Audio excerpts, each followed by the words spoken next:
ॐ नमो भगवते वासुदेवाय।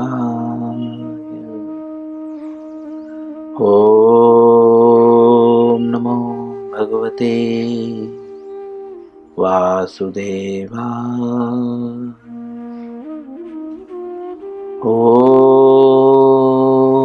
नमो भगवते वासुदेवाय।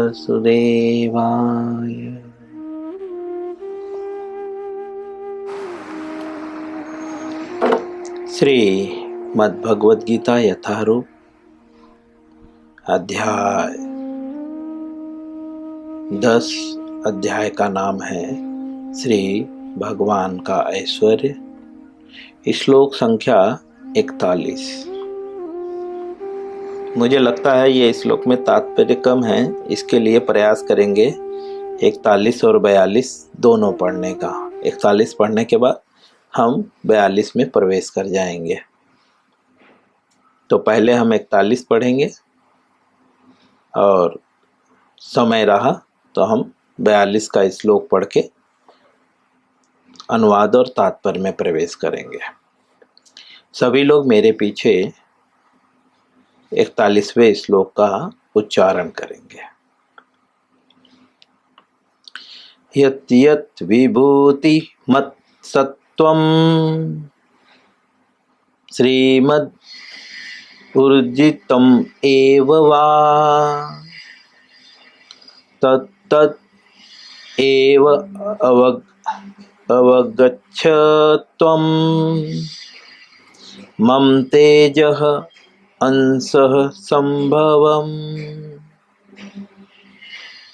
पुनः यत् यत् विभूति मत् सत्वं श्रीमद् ऊर्जितम् एव वा तत् तत् एव अगच्छत्वं तेजः अंश संभवम्। पुनः यत् यत् विभूति मत् सत्वं श्रीमद् ऊर्जितम् एव वा तत् तत् एव अगच्छत्वं मम तेजः अंश संभवम्। शब्दार्थ, अनुवाद और तात्पर्य श्रील प्रभुपाद जी के द्वारा। शब्दार्थ: यत् यत् अर्थात जो जो, विभूति अर्थात ऐश्वर्य, मत अर्थात युक्त, सत्वम अर्थात अस्तित्व, श्रीमद् अर्थात सुंदर, ऊर्जितम अर्थात तेजस्वी, एव अर्थात निश्चय ही, वा अर्थात अथवा, तत् अर्थात वे, एव अर्थात निश्चय ही, अवगच्छ अर्थात जानो, त्वम अर्थात तुम, मम अर्थात मेरे, तेज अर्थात तेज का, अंश अर्थात भाग या अंश से, संभवम अर्थात उत्पन्न। अनुवाद श्रील प्रभुपाद जी के द्वारा। प्रभुपाद जी इस श्लोक का अनुवाद करते हुए कहते हैं, तुम जान लो कि सारे ऐश्वर्य, सौंदर्य तथा तेजस्वी सृष्टियां मेरे तेज के एक स्फुलिंग मात्र से उद्भूत है। सारे ऐश्वर्य, यह अध्याय का नाम ही है श्री भगवान का ऐश्वर्य। सारे ऐश्वर्य अर्थात अभी तक जो भी भगवान ने बताया है इस अध्याय में, ये सारे ऐश्वर्य जो हैं मात्र जो है भगवान के स्थूलिंग मात्र है, अर्थात बहुत छोटा सा भाग।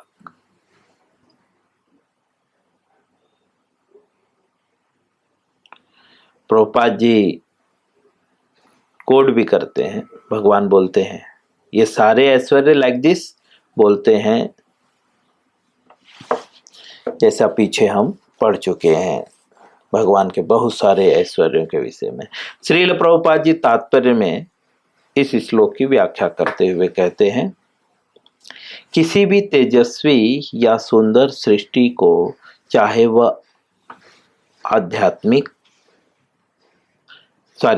वह आध्यात्म जगत में हो या इस जगत में, श्री कृष्ण की विभूति का अंश रूप ही माना जाता है। विभूति मतलब ऐश्वर्य, भगवान के ऐश्वर्य का अंश रूप माना जाता है, चाहे वो किसी भी जगत में हो, चाहे भौतिक अर्थात इस जगत में, आध्यात्मिक अर्थात इससे उच्च जगतों में, ये सब भगवान के अंश रूप हैं। किसी भी अलौकिक तेज युक्त वस्तु को कृष्ण की विभूति समझना चाहिए। प्रभुपाद जी कहते हैं किसी भी वस्तु की जो तेज युक्त है, आकर्षक है, तेज युक्त अर्थात आकर्षक है, महत्वपूर्ण है, वह कृष्ण की विभूति समझना चाहिए। अर्थात क्या सोचना चाहिए कि यह कृष्ण का है और ये कृष्ण है, मैं और मेरा की भावना नहीं होनी चाहिए। चलिए अब हम श्लोक संख्या 42 में प्रवेश करेंगे। इस श्लोक को हम सिर्फ एक बार पढ़ के अनुवाद और तात्पर्य में प्रवेश कर जाएंगे शब्दार्थ पढ़ने के बाद। अथवा बहुना एतेन किं ज्ञाने न तद तव अर्जुन विटस्भ्य अहम इदं कृत्यम्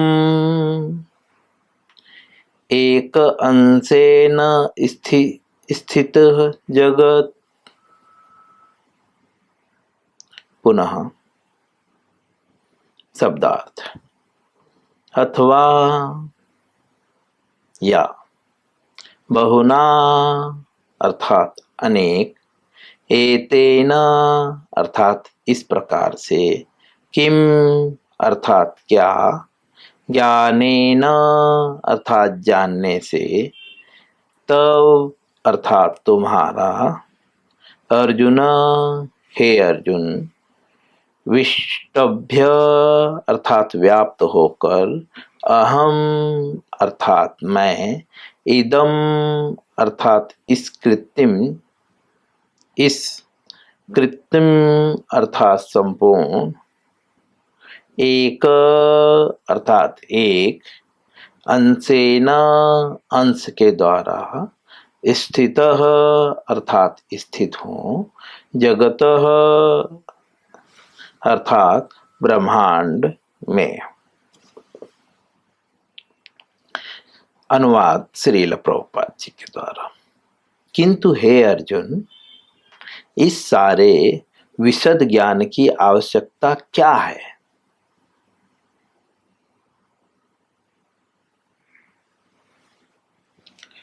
भगवान अर्जुन को कह रहे हैं, जो सारे ऐश्वर्यों के विषय में भगवान बता देते हैं, अब भगवान कहते हैं कि ये सारे ऐश्वर्य जो है मेरे एक अंश से अर्थात मेरे एक भाग से, छोटे से भाग से जो है प्रकट होता है। अब 42वें श्लोक में भगवान कहते हैं कि ये सारे जो है विशद ज्ञान की आवश्यकता क्या है? मैं तो अपने एक अंश मात्र से संपूर्ण ब्रह्मांड में व्याप्त होकर इसको धारण करता हूं। भगवान कहते हैं मैं मेरे एक अंश मात्र से सारे ब्रह्मांड को चला रहा हूं, पूरा बल भगवान नहीं लगा रहे हैं। सिर्फ एक अंश मात्र से। तात्पर्य श्रील प्रभुपाद जी के द्वारा। श्रील प्रभुपाद जी तात्पर्य में लिखते हैं, परमात्मा के रूप में ब्रह्मांड की समस्त वस्तुओं में प्रवेश कर जाने के कारण परमेश्वर का सारे भौतिक जगत में प्रतिनिधित्व है। प्रभुपाद जी कहते हैं कि परमात्मा के रूप में जो है ब्रह्मांड में समस्त वस्तुओं में प्रवेश कर जाने के कारण, जैसा कि हमने पढ़ा है, भगवान समस्त वस्तुओं में परमात्मा के रूप में वास करते हैं। इसलिए जो है ये भौतिक जगत में जो है प्रतिनिधित्व कौन कर रहा है? भगवान, क्योंकि भगवान के कारण ही सब कुछ चल रहा है।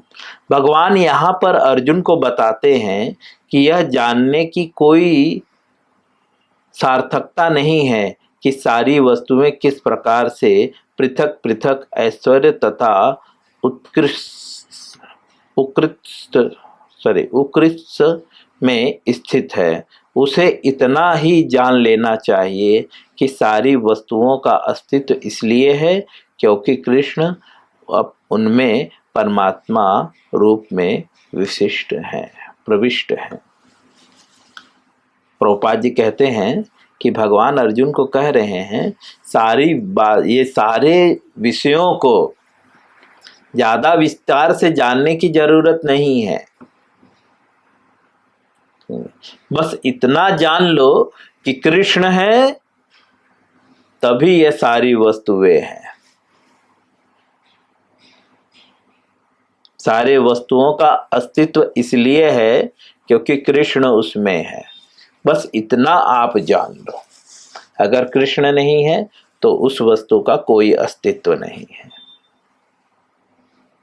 और अस्तित्वहीन वस्तु किसी भी काम की नहीं होती। प्रभुपाद जी लिखते हैं, ब्रह्मांड जैसे विराट जीव से लेकर एक क्षुद्र चींटी तक इसलिए विद्यमान है क्योंकि भगवान उन सब में प्रविष्ट होकर उनका पालन करते हैं। प्रभुपाद जी कहते हैं, ब्रह्मा से लेकर, ब्रह्मा सृष्टि के पहले जीव हैं, उससे लेकर जो है एक छोटी सी चींटी, सब में भगवान विद्यमान है।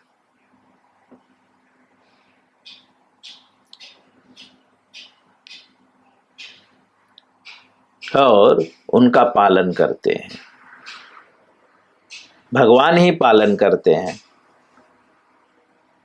ऐसा जान के आप कर्म करो,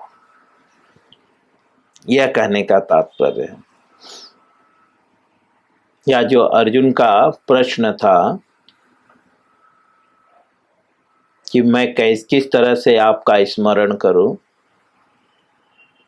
किस प्रकार से मैं जो है आपका चिंतन करूं, भगवद गीता के जो है 10वें अध्याय के 17वें श्लोक में जो है अर्जुन भगवान से पूछता है कि मैं किस तरह से आपका निरंतर चिंतन करूं, कैसे जानूं मैं आपको। तो भगवान यहाँ पे राउंड फिगर बता दे रहे हैं कि तुम जो है यह सोच लो कि मेरे बिना कुछ भी नहीं है, अगर कुछ है तो मेरे कारण है। ठीक है, यहाँ तक कि ब्रह्मा से लेकर एक चींटी तक। एक ऐसी धार्मिक संस्था मिशन भी है जो यह निरंतर प्रचार करती है कि किसी भी देवता की पूजा करने से भगवान या परम लक्ष्य की प्राप्ति होगी। प्रभुपाद जी कहते हैं ऐसे भी बहुत सारे मिशन हैं जो ऐसा प्रचार करते हैं कि किसी की भी पूजा करो भगवान की प्राप्ति होगी, किंतु यहाँ पर देवता की पूजा को पूर्णतः निरुत्साहित किया गया है। इस श्लोक में जो है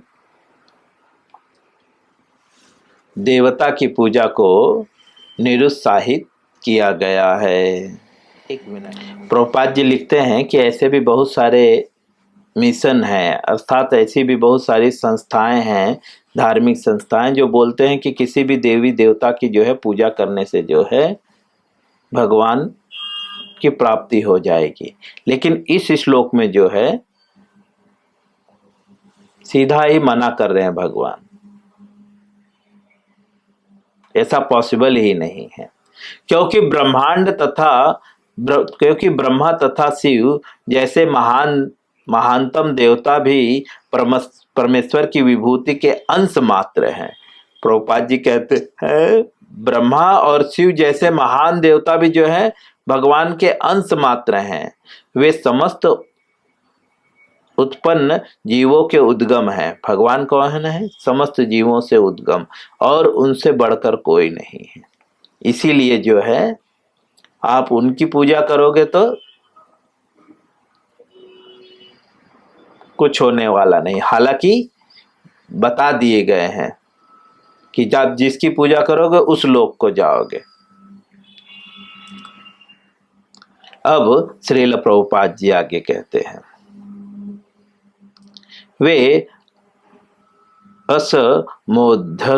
असमोधर्व हैं, जिसका अर्थ है कि न तो कोई उनसे श्रेष्ठ है न उनके तुल्य है।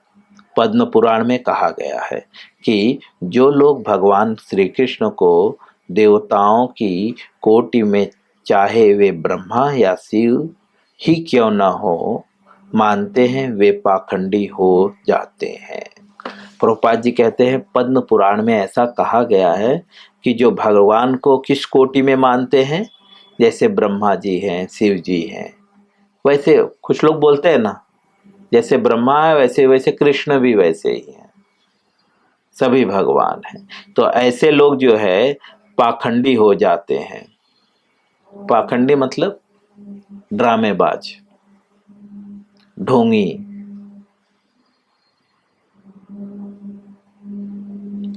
पाखंड को अगर शब्दों में विभाजित किया जाए तो पाप खंड होगा, अर्थात वे लोग पाप के भागी हो जाते हैं। खंड मतलब भाग, अगर उसका हिंदी में सही से शब्दों को चयन करें तो होगा पाप खंड, अर्थात भाग। पाप के भागी हो जाते हैं कौन लोग? जो लोग ब्रह्मा और शिव को भगवान के तुल्य मानते हैं। 10 नाम अपराध में एक नाम अपराध यह भी है। श्रील प्रभुपाद जी लिखते हैं, किंतु यदि कोई ध्यान पूर्वक कृष्ण की विभूति एवं उनकी शक्ति के अंश का अध्ययन करता है तो वह बिना किसी संशय के भगवान श्री कृष्ण की स्थिति को समझ सकता है। प्रभुपाद जी कहते हैं वह व्यक्ति, अगर कोई भी व्यक्ति भगवान की स्थिति को बहुत ध्यान से अध्ययन करता है, ध्यान पूर्वक, ऐसे नहीं टाइम पास के लिए, ध्यान पूर्वक अगर अध्ययन करता है तो वह भगवान की स्थिति को समझ सकता है और अविचलित भाव से कृष्ण की पूजा में स्थित हो सकता है। विचलित भाव से नहीं, अविचलित भाव से। अब दूसरे शब्दों में श्रील प्रभुपाद जी कह रहे हैं कि हम विचलित क्यों हैं? क्योंकि हम समस्त देवी देवताओं की पूजा सबकी पूजा कर रहे हैं, इसलिए हम विचलित हैं। और हम ध्यान पूर्वक जो है कृष्ण की विभूतियों, या कृष्ण विभूतियां मतलब कृष्ण के ऐश्वर्य के विषय में जो है अध्ययन नहीं कर रहे हैं। अगर हम ऐसा करें ध्यान पूर्वक तो बिना संशय के, किसी भी संशय के, ठीक है, मतलब संशय मतलब कोई भी कंफ्यूजन नहीं रहेगा और आप भगवान को समझ जाओगे अगर आप ध्यान पूर्वक अध्ययन करोगे तो, ठीक है। और जो है कहते हैं अविचलित भाव से कृष्ण की पूजा करोगे। भगवान अपने अंश के विस्तार से परमात्मा रूप में सर्वव्यापी हैं, जो हर विद्यमान वस्तु में प्रवेश करता है। अतः शुद्ध भक्त पूर्ण भक्ति में कृष्ण भावनामृत में अपने मनों को एकाग्र करते हैं। इसीलिए श्रील प्रभुपाद जी कहते हैं जो प्योर डिवोटी हैं वे लोग क्या करते हैं, बोलते हैं कि कृष्ण भावनामृत में अपने मन को एकाग्र करते हैं। कृष्ण भावनामृत अर्थात कृष्णा कॉन्सनेस इंग्लिश में। भावना का अर्थात जैसे हम प्रत्येक कार्य करते हैं किसी न किसी भावना से, हर व्यक्ति किसी न किसी भावना से कर्म कर रहा है। तो जो कृष्ण भावना भावित व्यक्ति होता है वो किस लिए कर्म करता है? सिर्फ कृष्ण के लिए कर्म करता है।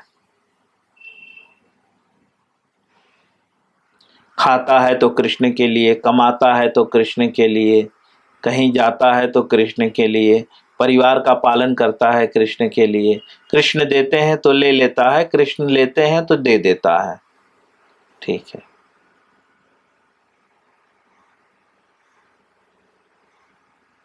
तो एक संत का कहना है, माया के बाजार में सबकी मांगू खैर, न काहो से दोस्ती न काहो से बैर। एक बहुत सरल शब्दों में जो है भक्ति की यह स्थिति होती है, न किसी से उसकी दोस्ती होती है न किसी से बैर होता है। श्रील प्रभुपाद जी आगे लिखते हैं, अतएव वे नित्य दिव्य पद पर स्थित रहते हैं। कौन?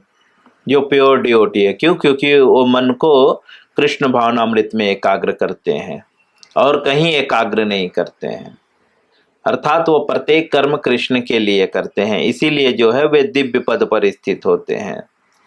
इस अध्याय के 8 से 11 श्लोक तक कृष्ण की भक्ति तथा पूजा का स्पष्ट संकेत है। प्रभुपाद जी बोलते हैं इस अध्याय में, मतलब जो अध्याय हम पढ़ रहे हैं इस अध्याय के 8 से 11 श्लोक में, अर्थात 8, 9, 10, 11 4 श्लोक, 8, 9, 10, 11 4 श्लोक में जो है कृष्ण की पूजा का स्पष्ट संकेत है, अर्थात भगवान की पूजा ही करनी चाहिए, उसका संकेत है वहां पे। स्पष्ट मतलब क्लियरली। शुद्ध भक्त की यही विधि है। जो शुद्ध भक्त है उसकी विधि क्या है? जो इन 4 श्लोकों में बताया गया है। इस अध्याय में इसकी भली भांति व्याख्या की गई है कि मनुष्य भगवान की संगति में किस प्रकार चरम भक्ति सिद्ध प्राप्त करता है। इस अध्याय में मनुष्य किस प्रकार से जो है परम सिद्धि प्राप्त करता है भक्ति की, भगवान की संगति में किस प्रकार से, इस अध्याय में बताया गया है कि वो जो कुछ भी देखता है वो क्या सोचता है? ये कृष्ण है ना, कृष्ण की शक्ति है, ये कृष्ण के स्वरूप है। क्योंकि इस अध्याय में तो यही बताया गया है, शुरू से ही भगवान बताने लगे हैं, मैं ये हूँ, इसमें मैं ये हूँ, इसमें मैं ये हूँ, इसमें मैं ये हूँ। इसके कारण जो है वह जो है भक्ति की सिद्धि प्राप्त कर सकता है। कृष्ण परंपरा के महान आचार्य श्रील बलदेव विद्याभूषण इस अध्याय की टीका का समापन इस कथन से करते हैं।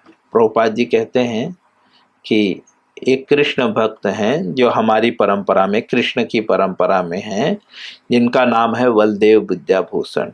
वे जो है इस अध्याय की टीका का अंत किस प्रकार से करते हैं? इस प्रकार से करते हैं,